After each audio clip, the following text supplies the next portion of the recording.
মূল্যস্ফীতির ভারসাম্যের জন্য প্রথমবারের মতো সরকারি চাকুরিজীবীদের জন্য মহার্ঘ ভাতা দিচ্ছে অন্তর্বর্তী সরকার। নিচের গ্রেডের কর্মচারীরা বেশি হারে এ ভাতা পাবেন। সর্বনিম্ন 4,000 আর সর্বোচ্চ বেতন বাড়বে 7,800 টাকা। জনপ্রশাসন সচিব জানান পাবেন পেনশনভোগীরাও। এদিকে এই সিদ্ধান্তে সরকারি চাকুরিদের স্বস্তি মিললেও সাধারণ মানুষ চায় বাজারের স্বস্তি। শাহনাজ ইয়াসমিনের রিপোর্ট।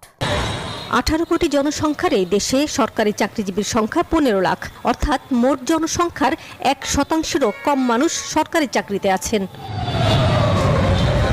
2015 সালের পে স্কেলের পর থেকে সরকারি চাকরিজীবীদের বেতন বাড়েনি। এ সময় নিত্যপণ্যের দ্রব্যে মূল্যস্ফীতির চাপ বেড়েছে। পরিস্থিতি মোকাবিলায় চাকরিজীবীরা দীর্ঘদিন ধরে মহার্ঘ ভাতার দাবি জানিয়ে আসছিলেন। এ সংক্রান্ত গঠিত কমিটি জাতীয় বেতন স্কেল 2015-এর আওতায় মহার্ঘ ভাতার প্রাপ্যতার বিষয়ে পর্যালোচনা করে সুপারিশ করেছে।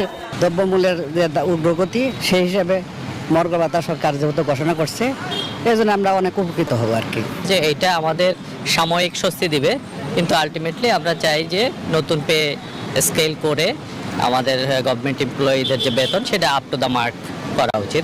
সেই সুপারিশ আমলে নিয়ে সরকারি চাকুরিদের জীবনযাত্রায় স্বস্তির আভাস দিলেন অন্তর্বর্তী সরকার।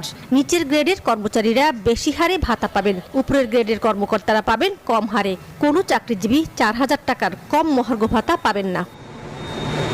জনপ্রশাসন সচিব মোখলেসুর রহমান জানিয়েছেন, পেনশনভোগী কর্মকর্তা কর্মচারীরাও এই মহার্ঘ ভাতা পাবেন। ইনক্রিমেন্টের সময় এটি মূল বেতনের সঙ্গে যোগ হবে। মহার্ঘ ভাতা সরকারি চাকরিজীবীদের জন্য সুখবর হলেও এর বাইরে যারা আছেন তাদের চাওয়া বাজারে স্বস্তি ফিরুক। মহার্ঘ ভাতার চাইতে সবচেয়ে বেশি গুরুত্ব দেওয়া উচিত জিনিসপত্রের দাম সীমার মধ্যে নিয়ে আসা, মানুষের ক্রয় ক্ষমতার মধ্যে নিয়ে আসা। দ্রব্যমূল্যের যে ঊর্ধ্বগতি, সবচেয়ে বিশেষ প্রয়োজন এইটাকে থামানো।